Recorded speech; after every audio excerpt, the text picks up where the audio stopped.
So, we're getting pretty close to the more exciting bit of this deal. This is the swap kit to put the 350 in the Datsun. So this kit is called the JTR kit. It's made by a little company called Jags That Run. I guess they do Jaguar swaps, swapping engines in Jaguars. I also saw they do some S10 swaps, and then they do 280ZX swaps. So kind of the brief summary of this kit.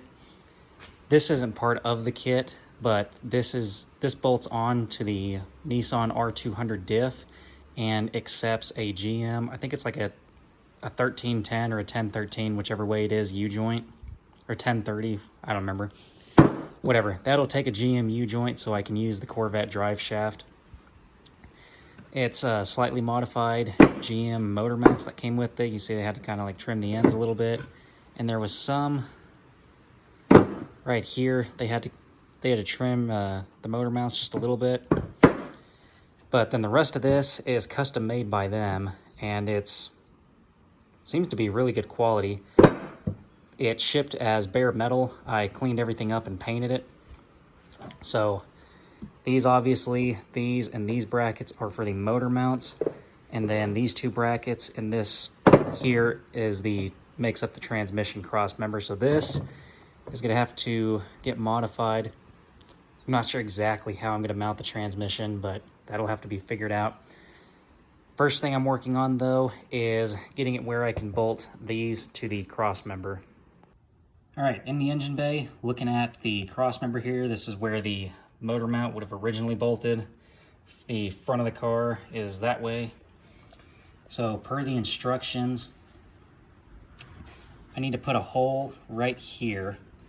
And so it's 13/16 of an inch from the center line of this factory hole to the center line of the new hole.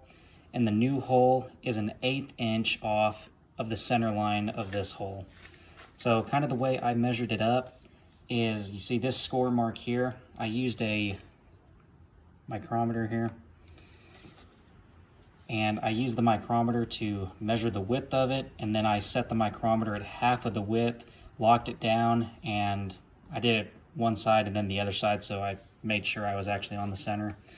Anyways, I got a center mark scored for this hole. I did the same thing to this one. That way I could take a straight edge and connect the two of them and end up with a straight line down here. You know, so I was certain that I wasn't getting off one way or the other. So hopefully that line there is accurate enough to locate everything. And then I took half of the diameter of this small hole off of my 13/16 measurement, just subtracted it. And then that allowed me to just go ahead and score a mark right here. So that way that located the height of the hole. And then doing the 1/8 inch, I just went from this score mark I made earlier. I just measured an 1/8 inch over with the calipers and then scored another little mark. So where those two cross, that is exactly where I need to put the hole. And per the instructions, it's gonna be a 7/16. So I'm gonna go ahead and get that drilled. Do you wanna help me put the motor in? All right, we'll get some tools.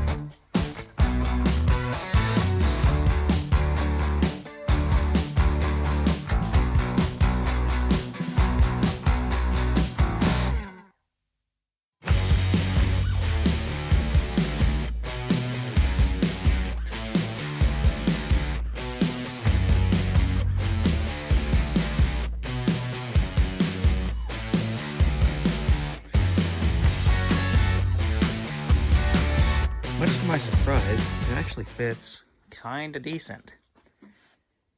So it's sitting at the wrong angle right now because the oil pan is currently resting on the power steering rack.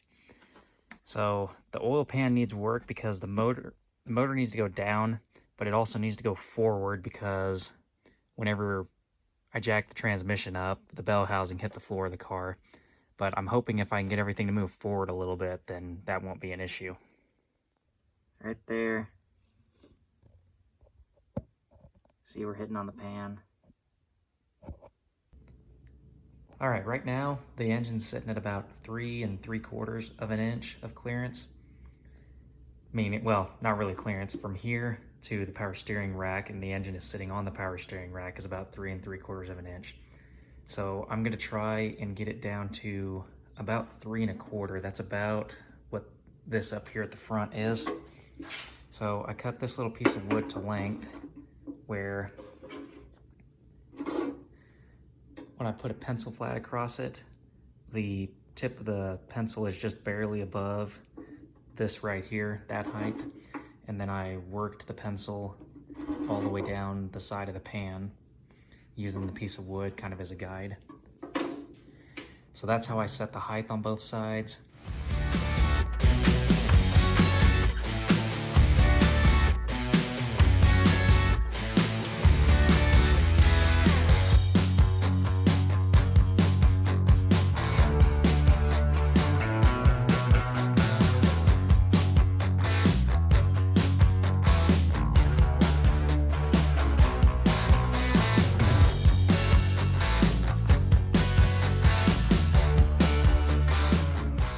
So I got the pan cut. Now I gotta drill out these spot welds.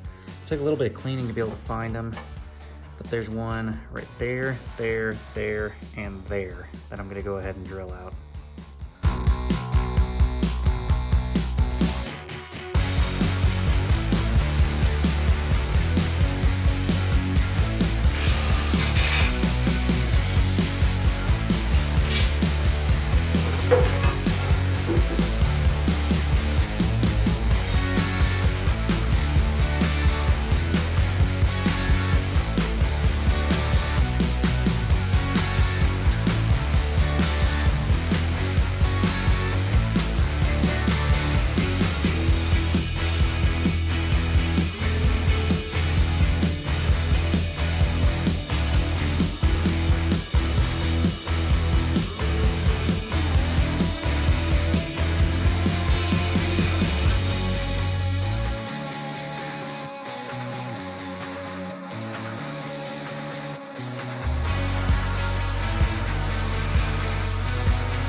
All right, I got the pan all welded up.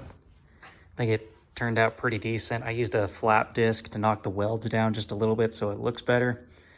So both of these patches are 16 gauge, so it's a little bit thicker than the pan, but I don't foresee that being an issue.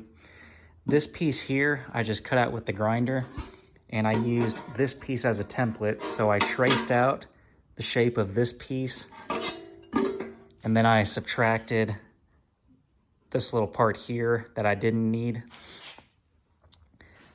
and cut it out using the grinder. It went in pretty well.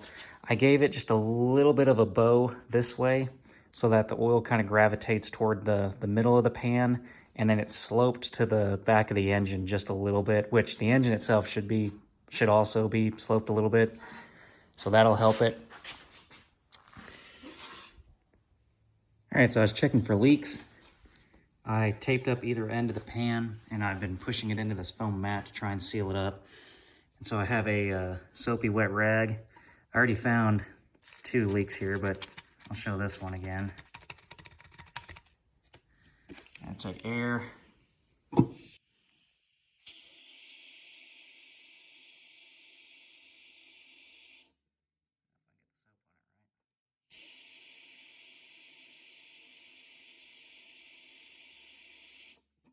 So there's one leak, and then I found another one over here, so I'll go tack those up and then check it again. All right, so the baffle is TIG welded back in. Those welds are hideous. Well, really, they're all bad. That one was kind of okay. But yeah, I used the TIG on the inside just so that it wouldn't put any welding spatter all over the place, and that seemed to work pretty good. So the only thing that's a little up in the air, and I wish I'd left a little more room, is I don't know how well those studs are going to clear the pan right there. I guess if they don't, then I'll have to revisit this. But I have it next to the stock TBI pan, so you can see how much more clearance it's going to have. So hopefully that gets the motor low enough and far enough forward. All right, I got the new pan on, engine back in so we can see how it looks. I was able to get the motor mounts actually bolted in this time. So there, you can see we actually have some clearance now. So I definitely did need to go as far back with it as I did. That's all right though. Important thing is we have clearance. Yeah, definitely didn't need to go back as far as I did, because the engine is actually as far forward as the mounts are going to let it go.